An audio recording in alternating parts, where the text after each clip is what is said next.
Attempts किए जाएंगे उसके घर जाने के। आप सभी का स्वागत है। ये प्रेस कॉन्फ्रेंस प्राइमरीली जो special intensive revision SIR election commission of India द्वारा जिसकी तिथि निर्धारित करी गई है उसके लिए जो हमारे नागरिक हैं उनको जागरूक करने के लिए प्रेस कॉन्फ्रेंस बुलाई गई है। विशेषतः इसका मेन काम है जो हमारा इलेक्टोरल रोल है उसका शुद्धिकरण करना। जो हमारे नए वोटर्स हैं उनको मिनिमल मेहनत से उस रोल में जोड़ना। जिनको कोई समस्या है अपने नाम से रिलेटेड इलेक्टोरल रोल में या पिक्चर से रिलेटेड उसको भी सुलझाना। और जो हमारे मृत वोटर्स हैं या जो छोड़ चुके हैं हमारे स्टेट को कहीं और शिफ्ट हो चुके हैं उनका नाम भी मतदाता सूची से हटाना। जो हटाया जाएगा नाम वो वही हटाया जाएगा जिसके प्रॉपर डॉक्यूमेंटेशन के साथ होगा और कोई भी ऐसा अन्य नाम नहीं हटाया जाएगा। इसका मैं आपको पूरा जो शेड्यूल है वो बता देता हूँ। 1/7/2026 1 जुलाई 2026 को इसकी क्वालिफाइंग डेट मानी गई है। इस डेट तक जो भी 18 वर्ष की आयु तक हो गया है उसको इस लिस्ट में जोड़ा जाएगा। पहले काम होगा प्रिपरेटरी फेज का जो 5 जून से लेकर 14 जून तक चलेगा, जिसमें हमारे जितने भी BLOs हैं, BLAs हैं, हमारे EROs हैं, EROs हैं, सबको ट्रेनिंग कराई जाएगी और सबके लिए फॉर्म वगैरह जो भी है वो प्रिंट किया जाएगा ताकि हम जो आने वाली तिथियों पे हैं सब पूरे संपन्न रहें। जो भी हमारे नागरिकों की समस्या है उससे लेकर और जो भी कठिनाई आएंगी उससे आराम से निपटान कर सकें उस चीज का। जो मेन फेज है जो घर घर जाकर BLOs मैपिंग करेंगे लोगों के, वो मैपिंग होगी 15/6/2026 से 14/7/2026 तक। तो ये 1 महीने लंबी एक्सरसाइज चलेगी जिसमें हर BLO हर एक वोटर, इसमें क्या होगा एन्यूमरेशन फॉर्म दिया जाएगा। जो हमारे नागरिक हैं उनको वो भरेंगे उस एन्यूमरेशन फॉर्म को। ऑलरेडी जो हमारे 80% मतदाता हैं वो मैप हो चुके हैं 2002 की सूची से, या उनके जो बेटे बेटियां हैं वो सब मैप हो चुके हैं। तो 80% लोगों को खाली फॉर्म भरना है और उनका कार्य वहां पर समाप्त हो जाता है। जो 20% लोग मैप नहीं हुए हैं उनको कुछ अन्य दस्तावेज देने पड़ेंगे, जैसे कि इसमें तीन निर्धारित की गई हैं। 1/7/1987 से पूर्व जिसका जन्म है उसको एक दस्तावेज देना पड़ेगा स्वयं अपना। ये 12 दस्तावेजों की एक लिस्ट है जो मैं आपको प्रोवाइड करा दूंगा। उन 12 दस्तावेज जैसे पासपोर्ट हो गया, मैट्रिक या शैक्षिक प्रमाण पत्र हो गया, ऐसे 12 डॉक्यूमेंट्स हैं। जिसका जन्म 1/7/1987 से 2/12/2004 तक हुआ है उनको अपना दस्तावेज तो देना ही पड़ेगा। एक इनमें से अपने माता या पिता में से किसी एक का दस्तावेज देना पड़ेगा उन लोगों को। जो 2/12/2004 से जिनका जन्म हुआ है उनको अपना दस्तावेज भी देना पड़ेगा और माता पिता दोनों का दस्तावेज इसमें देना पड़ेगा। इसके बाद जब घर हमारे वोटर्स जाएंगे, इसमें एक सुविधा और प्रोवाइड की गई। जो हमारे यंग वोटर्स हैं जो अभी तक रोल में नहीं जुड़े तो उनको फॉर्म 6 भी दिया जाएगा BLOs को, तो वो तभी की तभी फॉर्म 6 भर भी सकते हैं और नए वोटर लिस्ट में जुड़ सकते हैं।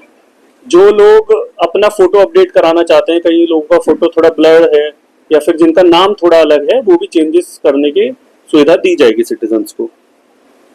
जब ये मैपिंग की एक्सरसाइज हो जाएगी इसके बाद गाइडलाइंस के हिसाब से 1200 वोटर पर बूथ रखने हमें, तो हम वो रैशनलाइजेशन का फेज पोलिंग बूथ से कर देंगे जिससे जो हमारे सिटीजन हैं उनको सुविधा रहे जब वो वोटिंग करने जाते हैं। रैशनलाइजेशन के बाद जो फाइनल इसके बाद एक ड्राफ्ट इलेक्टोरल रोल पब्लिश होगी 21/7/2026 को। इसका उद्देश्य यह है कि लोग अपने इलेक्टोरल रोल में नाम देखें। जिनका नाम है उनका तो नाम जुड़ चुका है, जिनका नाम नहीं है या फिर जिनको लगता है कि मेरे नाम में कुछ गलती है, कुछ और गड़बड़ है, वो सब ERO को अपनी एप्लीकेशन सबमिट करके अपना जो ऑब्जेक्शन है वो दे सकते हैं।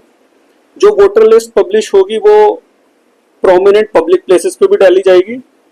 DEO जो हमारे सिरसा के DEO की वेबसाइट पे भी डाली जाएगी और CO हरियाणा की वेबसाइट पे भी डाली जाएगी ताकि घर बैठे बैठे लोग संतुष्टि से अपना नाम देख सकें। अगर जो किसी का नाम नहीं है या किसी का नाम गलत जोड़ा गया है या किसी को लगता है कि मेरे नाम में कुछ उसको आपत्ति है किसी भी तरीके की, तो वो अपनी आपत्ति दर्ज करा सकता है। उसके लिए उसको करीब 1 माह का समय दिया जाएगा, 21 जुलाई से लेकर 20 अगस्त तक। इस 1 महीने के टाइम पे वो कोई भी आपत्ति दर्ज करा सकता है। इसके बाद जैसे वो आपत्ति दर्ज कराता रहेगा तो 21/7 से लेकर 18/9 तक EROs हैं जो उनको नोटिसेस देंगे, जिसमें उनसे जो दस्तावेज वो सबमिट करना चाहते हैं अपनी जो उन्होंने दावा किया है उसके एवज में, वो दस्तावेज लेके उसको पर्सनल हियरिंग का मौका दिया जाएगा, डॉक्यूमेंट सबमिट किए जाएंगे और उसको एक हियरिंग देकर डिसीजन लिया जाएगा ERO के द्वारा। कई बार ये हो सकता है कि सिटीजन ERO के डिसीजन से सेटिस्फाइड नहीं है, तो उनका मौका मिलेगा डिस्ट्रिक्ट इलेक्टोरल ऑफिसर के ऑफिस में उसके लिए अपील डालने से। इन केस, हालांकि बहुत कम केसेस में होगा, इन केस वो उससे भी संतुष्ट नहीं है तो DEO के निर्णय के खिलाफ भी CEO हरियाणा के पास वो अपना दावा दे सकता है दोबारा अपील के लिए। इसके अलावा जो फिर जब सारा फेस हो जाएगा 22 सितंबर को फाइनल जो हमारी मतदाता सूची है उसका अंतिम प्रकाशन कर दिया जाएगा सारे फेस के बाद। इसमें जो डॉक्यूमेंट्स हैं, एक तो मैं आपको उसकी लिस्ट प्रोवाइड करा देता हूं, एक जो मैंने आपको 3 तिथियां बताई उसका भी आपको एक बार दस्तावेज प्रोवाइड करा देते हैं।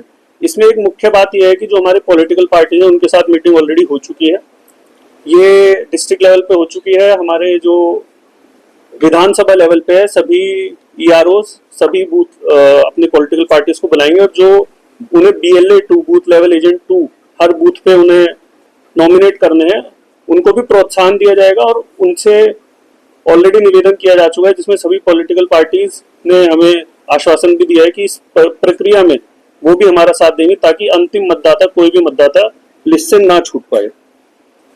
इसके अलावा मेरा आपसे भी निवेदन है कि आप भी हमारा जो शेड्यूल है वो सारी आम जनता को पहुंचाएं और सबको जागरूक रखें इसके बारे में कि कैसे जोड़ा जाएगा और क्या अपील के प्रावधान हैं लोगों के पास। अभी घर घर जाना तो अभी नहीं शुरू हुआ है, पर हमने ऑलरेडी मैपिंग की है तो 80% मैपिंग है, तो वो सिग्निफिकेंट अमाउंट है जो मैपिंग हुई है और आगे भी हमें उम्मीद है कि लोग पूरा हमारा समर्थन करेंगे इससे रिलेटेड, क्योंकि इससे पूरी त्रुटि सारी दूर हो जाएंगी। माता पिता की तो माता पिता की आईडी का वोटर कार्ड होगा या कुछ नहीं? वो 12 दस्तावेज हैं जो वो ही उनमें से मैं आपको लिस्ट प्रोवाइड करा दूंगा। मान लो कोई पंजाब से बंदा यहाँ 2010 में आके रहा, वहां से वोट कटवा दिया